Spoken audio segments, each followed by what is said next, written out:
बहुत बहुत स्वागत है आपका इल्विन क्लासेस में।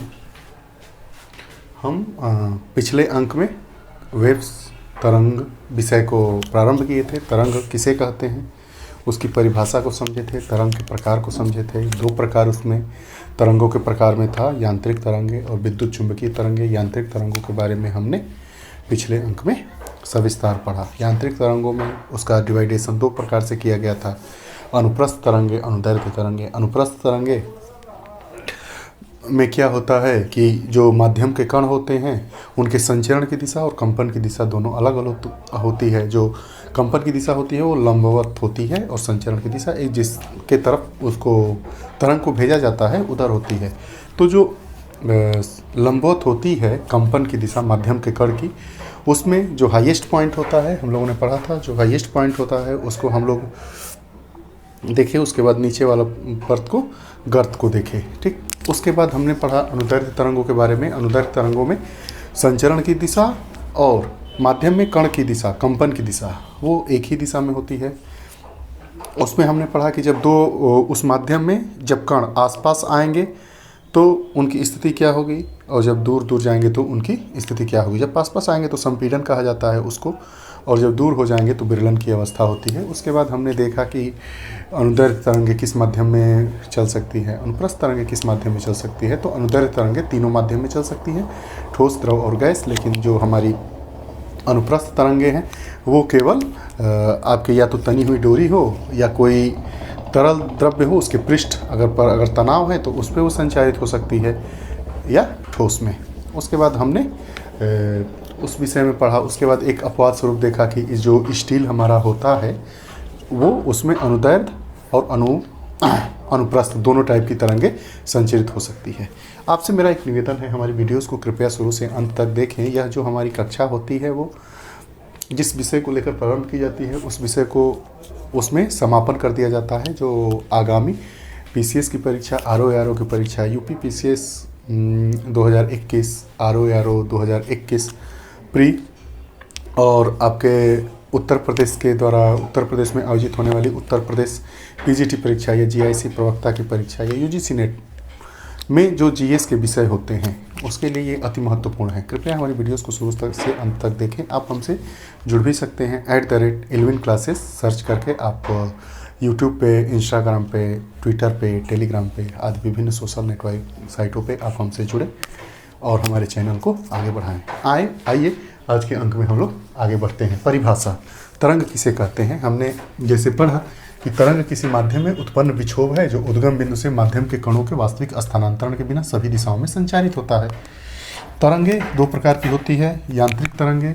यांत्रिक तरंगों के बारे में हम पढ़ चुके हैं। आज हमारा जो विषय होगा वो विद्युत चुंबकीय तरंगों के बारे में होगा। यांत्रिक तरंगों में हमने दो प्रकार की तरंगों को पढ़ा, अनुप्रस्थ और अनुदैर्ध्य। अनुप्रस्थ के बारे में हमने थोड़ा ब्रीफ में देखेंगे। जैसे ये है, ये कोई कण है तो ये ठीक, ये जो मैक्सिमम, ये मैक्सिमम, ये इसका मैक्सिमम होता है, ये मिनिमम होता है। ठीक, वैसे ही अनुदैर्ध्य के बारे में हमने पढ़ा।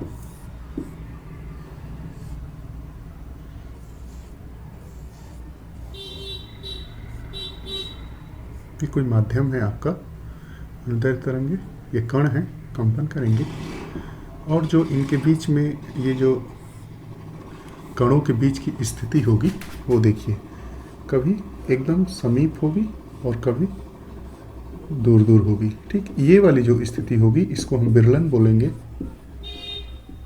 और इसको संपीड़न। ठीक, अब इसके बाद हम ये पढ़ेंगे विद्युत चुंबकीय तरंगे। इसको अंग्रेजी में इलेक्ट्रोमैग्नेटिक वेव्स कहते हैं। विद्युत चुंबकीय तरंगे क्या इसकी परिभाषा है। जैसे हमने पढ़ा कि यांत्रिक तरंगों को संचरित होने के लिए माध्यम की आवश्यकता होती है, भौतिक माध्यम की आवश्यकता होती है। ठीक इसके विपरीत विद्युत चुंबकीय तरंगों को संचरित करने हेतु माध्यम की आवश्यकता नहीं होती है। अर्थात जो विद्युत चुंबकीय तरंगे होती है वो निर्वात में भी संचरित हो सकती है, चल सकती है। इसी कारण, इसके इसी गुण के कारण इन्हें गैर यांत्रिक तरंगे भी कहा जाता है। अब जैसे विद्युत चुंबकीय तरंगों में प्रकाश तरंग, रेडियो तरंग, एक्सरे आदि को हम पढ़ेंगे, होती है, इसके उदाहरण भी है। विद्युत चुंबकीय तरंगे, मेन एक बिंदु याद करना है, विद्युत चुंबकीय तरंग को हम गैर यांत्रिक तरंगे भी कह सकते हैं। यांत्रिक तरंगों की, जैसे हमने पिछले अंक में अपनी परिभाषा को पढ़ा कि यांत्रिक तरंगों को संचारित होने के लिए, चलने के लिए एक माध्यम की आवश्यकता होगी, चाहे वो माध्यम ठोस हो, चाहे द्रव हो, चाहे गैस हो। ठीक इसके विपरीत विद्युत चुंबकीय तरंगों को चलने के लिए माध्यम की आवश्यकता नहीं होती है, संचारित होने के लिए माध्यम की आवश्यकता नहीं होती है, इसलिए इसे गैर यांत्रिक तरंगे भी कहते हैं। ये अब चूंकि माध्यम की आवश्यकता ही नहीं है, इसका मतलब वो निर्वात में भी चल सकती है। निर्वात में विद्युत चुंबकीय तरंगे चलती है। उदाहरण के लिए आप प्रकाश तरंग को देखेंगे, रेडियो तरंग को देखेंगे, एक्स तरंग को आप देखेंगे। अब ये है कि देखिए, जो हमारा प्रकाश होता है वो भी निर्वात में चलता है, विद्युत चुंबकीय तरंगे भी निर्वात में चलती है। तो विद्युत चुंबकीय तरंगों का जो वेग होता है वो प्रकाश के वेग के बराबर होता है। प्रकाश का कैसा वेग? प्रकाश का निर्वात में जो वेग होता है उसके बराबर ही विद्युत चुंबकीय तरंगों का वेग हो जाता है। क्यों होता है?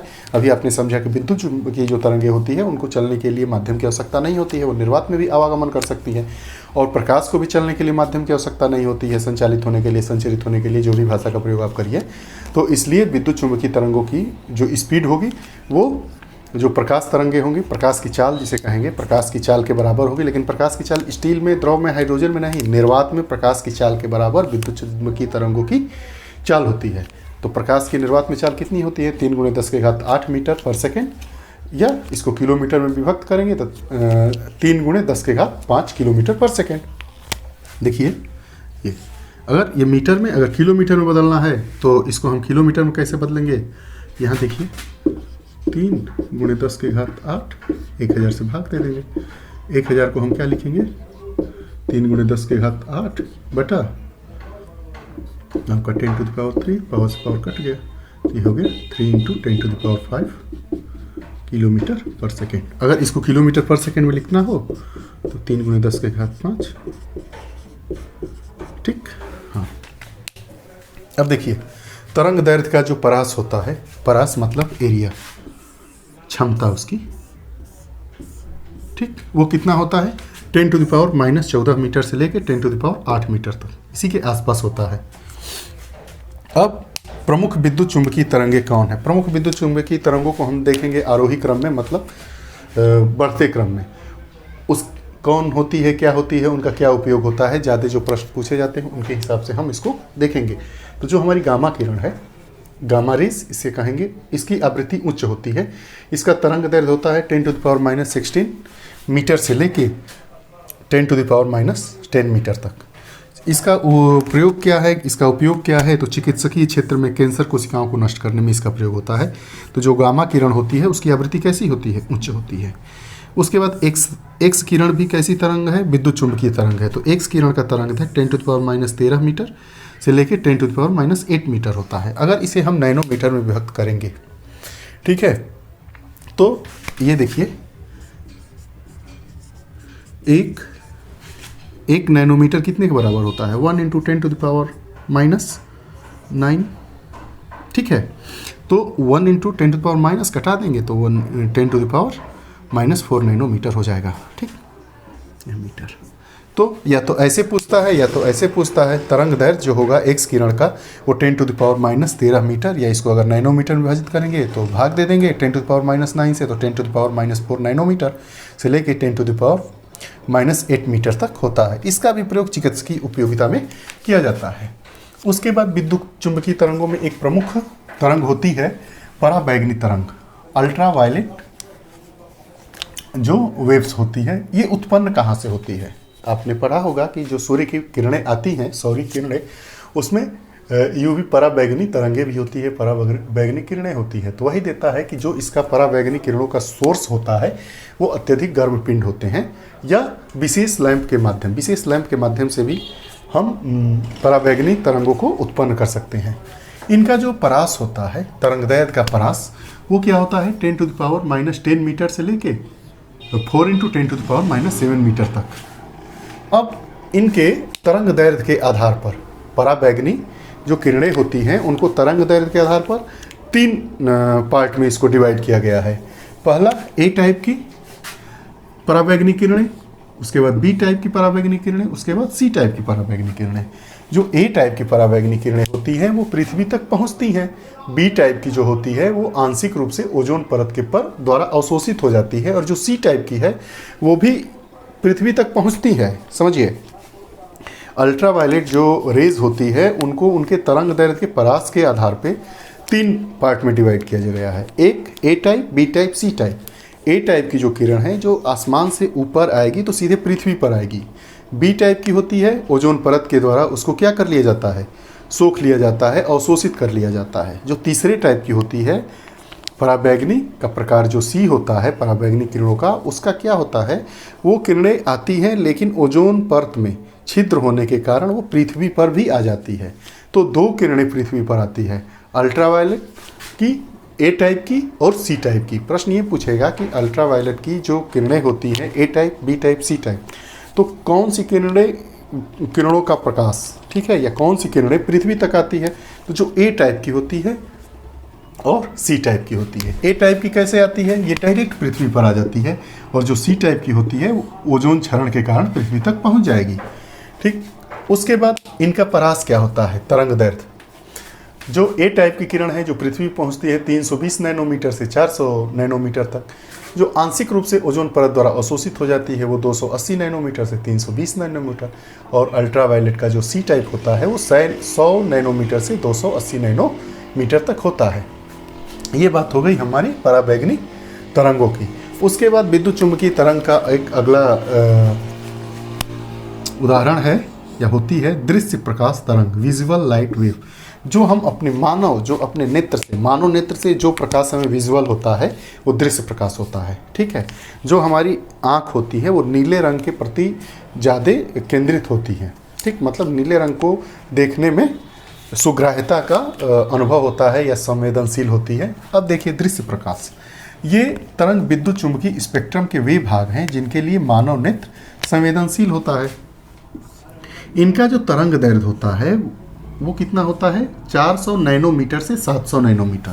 प्रश्न ये पूछेगा कि जो हमारा मानव नेत्र होता है वो किस तरंग दैर्ध्य का जो परास होता है कि किरणों को देखने के लिए सुग्राह्य होता है, तो हमारा आंसर होगा 400 नैनोमीटर से लेके 700 नैनोमीटर तक। उसके बाद आवृत्ति का परास, आवृत्ति के बारे में, आवृत्ति किसे कहते हैं, जैसे कोई किसी माध्यम का कोई कण 1 सेकेंड में जितना दोलन करता है उस दोलनों की संख्या को हम क्या कहते हैं, आवृत्ति कहते हैं, और एक दोलन करने में जितना समय लेता है उसको हम आवर्तकाल कहते हैं।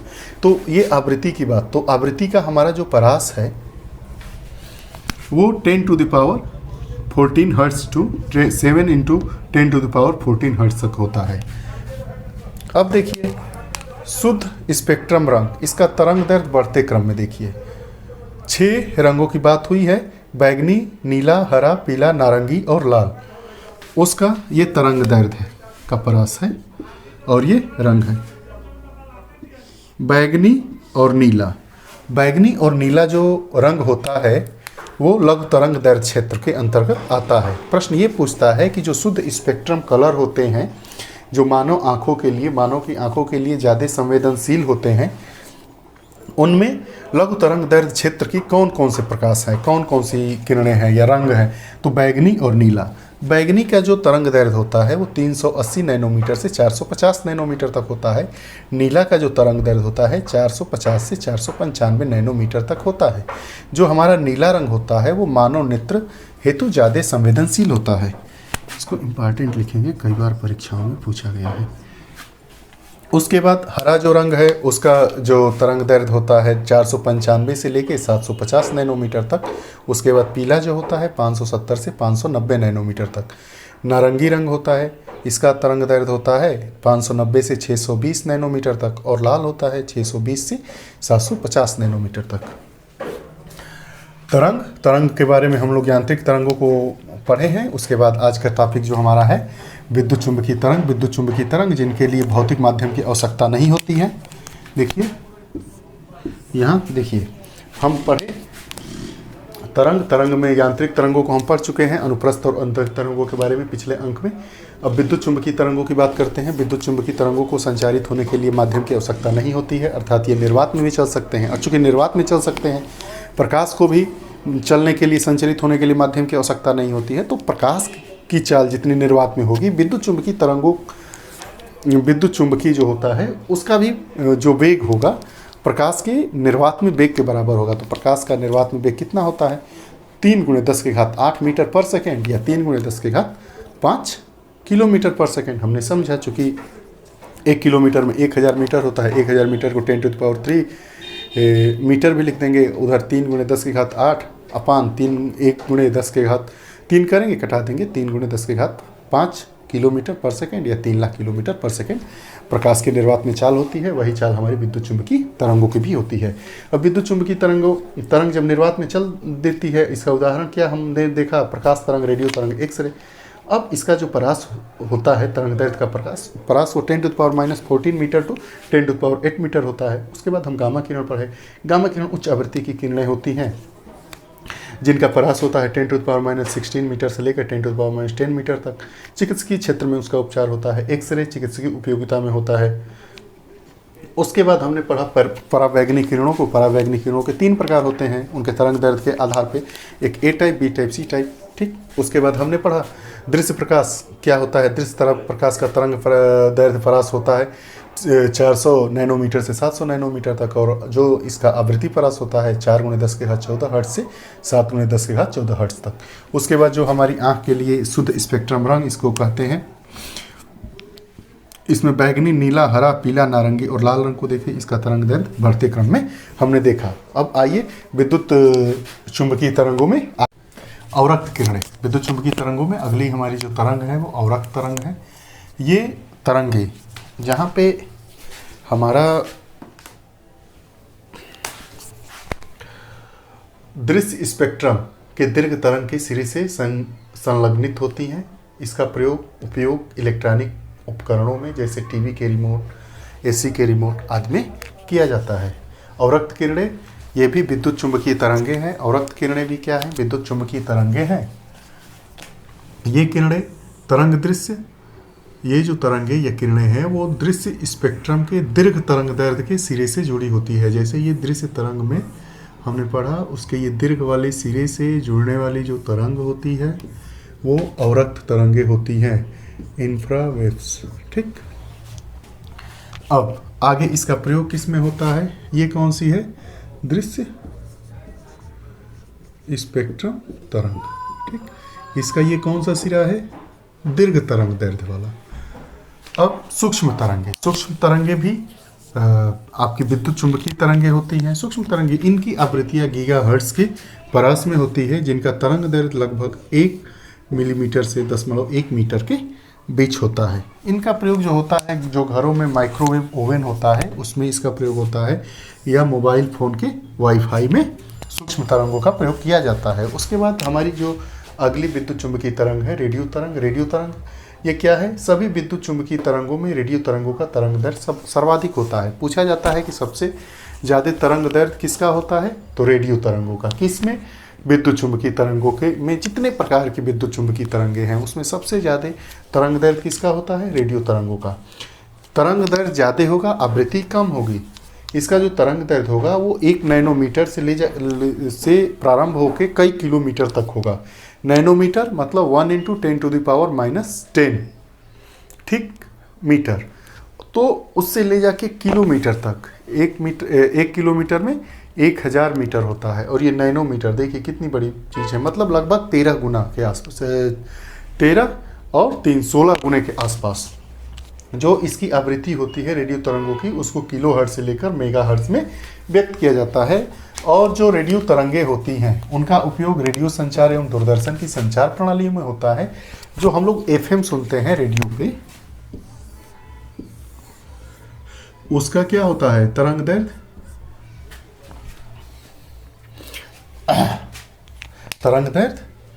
ज्यादा कम होगा तो आवृत्ति ज़्यादा, मतलब विपरीत संबंध होता है। तो जो एफएम सुनते हैं उसकी आवृत्ति किस में होती है? 88 मेगाहर्ट्ज से लेके 108 मेगाहर्ट्ज तक। आप अगर मोबाइल पे एफएम ट्यून करेंगे तो उसमें देखेंगे जो प्रारंभ होता है वो 88 से स्टार्ट होकर 108 तक जितने एफएम चैनल होते हैं उसमें उनका समाहन हो जाता है। टीवी में जो होती है इसकी आवृत्ति वो 54 मेगाहर्ट्ज से लेके 890 मेगाहर्ट्ज तक होती है। ये प्रश्न बार बार पूछा जाता है। उसके बाद ये एक कास्मिक किरण होती है, ये विद्युत चुंबकीय तरंगे नहीं होती है, ये सौर तंत्र से बाहर उत्पन्न होने वाली उच्च ऊर्जा विकिरण की तरंगे हैं जो उच्च ऊर्जा वाले आवेशित कणों से बनी होती है। हमारे वीडियोस में आपने ये वेव वाले में हमने 2 अंकों में इसको ख़त्म किया। इसमें हमने पढ़ा तरंग के प्रकार के बारे में हमने पढ़ा, यांत्रिक और विद्युत चुंबकीय को आज हमने पढ़ा। यांत्रिक में हमने पढ़ा अनुप्रस्थ और अनुदैर्ध्य। अनुप्रस्थ तरंगे केवल ठोस या तने हुए चीज़ों में, जिसका मतलब जो पृष्ठ हो वो मजबूत हो, कठोर हो, और जो अनुदैर्ध्य तरंगे होती थी वो ठोस द्रव गैस में चलती थी। उसके बाद ये आंतरिक तरंगों का पार्ट थी। उसके बाद विद्युत चुंबकीय तरंगों में हमने अव्यक्त किरणों को, सूक्ष्म तरंगों को, रेडियो तरंगों को पढ़ा। आपको यह कक्षा कैसी लगी? आप हमारे साथ जुड़े रहे। आप हमें अपने मैसेज के द्वारा कमेंट बॉक्स में आप हमें बताएं। आपका अगर कोई शंका हो प्रश्न के विषय में, इस कक्षा पाठ्यक्रम में ये कैसे आगे बढ़ेगा, तो आप अपने सुझाव, अपनी जिज्ञासाएं हम तक पहुंचाने का माध्यम आपका टेलीग्राम भी हो सकता है, फेसबुक हो सकता है, ट्विटर हो सकता है, यूट्यूब हो सकता है। आपका यूट्यूब का जो वीडियो सेक्शन होता है उसमें कमेंट वाला सेक्शन भी हो सकता है। उसके लिए सिर्फ और सिर्फ आपको @एल्विन क्लासेस सर्च करिए और आप हमसे जुड़िए और हमारी वीडियोस की पहुंच पढ़ने वाले प्रतियोगी छात्रों तक पहुंचाने का कष्ट करें। यही हमारा आपसे निवेदन है। आप हमारे साथ जुड़े रहें, ऐसे ही आगे जुड़े रहिए। आप लोगों को बहुत बहुत धन्यवाद। उज्ज्वल भविष्य की ढेर सारी शुभकामनाएं। नमस्कार।